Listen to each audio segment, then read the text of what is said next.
ಅಲ್ವಾ? MS word ಆಯ್ತು, ನುಡಿ ಆಯ್ತು. ಕನ್ನಡ ಟೈಪಿಂಗ್ ಅಲ್ಲಿ ಒತ್ತಕ್ಷರ ಟೈಪಿಂಗ್ ಬರ್ತಾ ಇದೆಯಲ್ಲ ನೀವು? Yes ma'am. ಒತ್ತಕ್ಷರ ಬರೀಬೇಕಾದ್ರೆ ಯಾವ ಒಂದು ವರ್ಡ್ಸ್ ನ ಯೂಸ್ ಮಾಡ್ತೀರಾ? ಶಿಫ್ಟ್ ಇಟ್ಕೊಂಡೆಪ್ಪ ಎಫ್. ಬರೀ ಎಫ್ ಕೊಡೋಕೆ ಏನಾಗುತ್ತೆ? ಖ. ಅಂದ್ರೆ ಅರ್ಕವತ್. ಲೆಟರ್ ಏನಾಗುತ್ತೆ? ಅರ್ಕವತ್. ಕೆಳಗಡೆ ಇನ್ನೇನೋ ಲೆಟರ್ ಸೇರಿಸಬೇಕು ಅಂದ್ರೆ ಅವಾಗ ಎಫ್ ಅನ್ನ ಯೂಸ್ ಮಾಡ್ತೀವಿ. ಸೊ ಕನ್ನಡ ವರ್ಣಮಾಲೆ ಅರ್ಥ ಆಗಿದೆ. ಕಾಗುಣಿತ, ಒತ್ತಕ್ಷರ, ನೆಕ್ಸ್ಟ್ ಅದು ಕನ್ನಡ ಟೈಪಿಂಗ್ ಮಾಡ್ಬೋದು. ಒಂದು ಸಾಧಾರಣ ಒಂದು 2 ಅವರ್ ಕೊಟ್ಟರೆ ಒಂದು ಅರ್ಧ ಪೇಜ್ ಮಾಡ್ಬೋದಾ? ಜಾಸ್ತಿನೇ ಮಾಡ್ತೀವಿ ಮ್ಯಾಮ್. ಜಾಸ್ತಿ ಮಾಡ್ಬೋದು. ದಿನ ದಿನ ಏನ್ ಮಾಡ್ಬೇಕಂದ್ರೆ ಒಂದು ಪ್ಯಾರಾಗ್ರಾಫ್ ಒಂದು ಮೊಬೈಲಲ್ಲಿ ಕನ್ನಡ ಸ್ಟೋರಿ ಅಂತ ಬರುತ್ತಲ್ವಾ?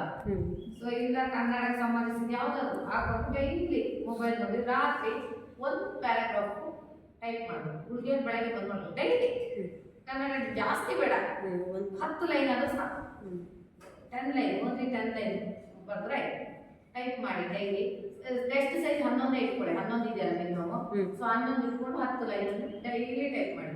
30 ದಿನ ಆದಾಗ ಆ ಟಾಪಿಕ್ ಪರ್ಫೆಕ್ಟ್ ಆಗುತ್ತೆ. ಒಂದು 15 ದಿವಸ ಮಾಡಿ, 15 ದಿವಸ ಪರ್ಫೆಕ್ಟ್ ಆಗ್ತೀರಿ. ಡೈಲಿ ಮರಿಬಾರ್ದು. ಮತ್ತೆ ಟೈಪಿಂಗ್ ಮಾಸ್ಟರ್ ಇವತ್ತು ಹಾಕೋದು ಹೇಳ್ಕೊಡ್ತೀನಿ. ಟೈಪಿಂಗ್ ಮಾಸ್ಟರ್ ಎಲ್ಲದಕ್ಕೂ ಹಾಕೊಳ್ಳಿ. ಅದು ಆಟದ ಜೊತೆ ಟೈಪಿಂಗ್ ಕಲಿಕೆ ಆಯ್ತಾ? ನಿಮಗೆ ಲೆಟರ್ಗಳನ್ನ ಟೈಪ್ ಮಾಡಲಿಕ್ಕೆ ಈಸಿ ಆಗ್ಬೇಕಲ್ಲ, ಕೈ ಮೂವ್ಮೆಂಟ್ಸ್ ಆಗಬೇಕು ಅಂತ ಅದನ್ನ ಹಾಕೊಡ್ತೀವಿ. ಸೊ ಟೈಪಿಂಗ್ ಮಾಸ್ಟರ್ ಸುಮ್ಮನೆ ತುಂಬಾ ಸ್ಟ್ರೆಸ್ ಆಗಿರುತ್ತೆ ಟ್ಯಾಲಿ ಮಾಡುವಾಗ. ಆಯ್ತಾ? ಟ್ಯಾಲಿ ಮಾಡಿ ಮಾಡಿ ಸ್ಟ್ರೆಸ್ ಆಗುತ್ತೆ, ತುಂಬಾ ತಲೆನೋವು ಬರುತ್ತೆ. ಸ್ಟ್ರೆಸ್ ಆಯಿತು ಅಂದ ತಕ್ಷಣ ಡೇನಲ್ಲಿ ಯೂಸ್ ಮಾಡೋವಾಗಿಲ್ಲ, ನೈಟಲ್ಲಿ ಆಯ್ತಾ? ಟೈಪಿಂಗ್ ಮಾಸ್ಟರ್ ಹಾಕೊಂಡು ಸ್ವಲ್ಪ ಆವಾಗ ಟೈಪಿಂಗು ಕಲಿತೀರಿ. ಕನ್ನಡ ಕಲಿತ್ರೆ ಡೈಲಿ ಮ್ಯಾನೇಜ್ ಮಾಡ್ಬೇಕು. ಅರ್ಧ ಗಂಟೆ ಟೈಪಿಂಗಿಗೂ ಪ್ಲಸ್ ಕನ್ನಡ ನುಡಿಗೆ ಮೀಸಲಿಡಬೇಕು. ಡೈಲಿ ನೈಟ್ ಹುಡುಗರು ಅಷ್ಟೇ ಹೋಗೋ ಮುಂಚೆ ಟೈಪ್ ಮಾಡಿ ಸಿಸ್ಟಮ್ ಸೇವ್ ಮಾಡಿ ಡೈಲಿ ಅಭ್ಯಾಸ ಮಾಡ್ಕೊಳ್ಳಿ. ಸೊ ನೆಕ್ಸ್ಟ್ ಏನು ಕ್ಲಾಸಸ್ ಆಗಿರುತ್ತಲ್ಲ, ಆ ನಿಮ್ಮ ಕೋರ್ಸ್ ಮಾಡಲ್ ಏನಿದೆ ಅದು ಡೇನಲ್ಲಿ ಮಾಡ್ತಾರೆ ಮೇಡಮ್. ಅದೇನು ಪೆಂಡಿಂಗ್ ಇರಲ್ಲ.